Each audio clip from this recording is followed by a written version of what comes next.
To set up Microsoft Authenticator, start by downloading the app from the App Store or Google Play on your smartphone. Once installed, open the app and select the option to add account. You're going to be typically prompted to sign in your Microsoft account.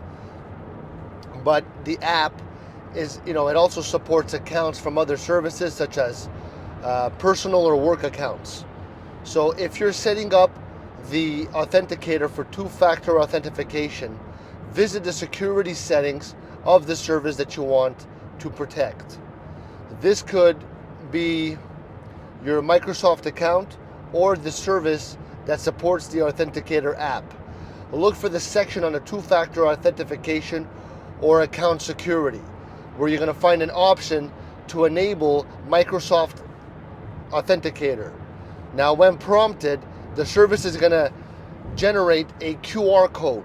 So open the Microsoft Authenticator app, tap the plus sign to add a new account, all right, and scan the QR code with your phone, and this is going to link your account to the app.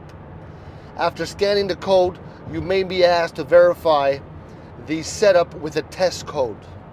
Once verified, you can start using the app for secure logins. So each time you log into the link service, the app will generate a time-based one-time code to enter alongside your password.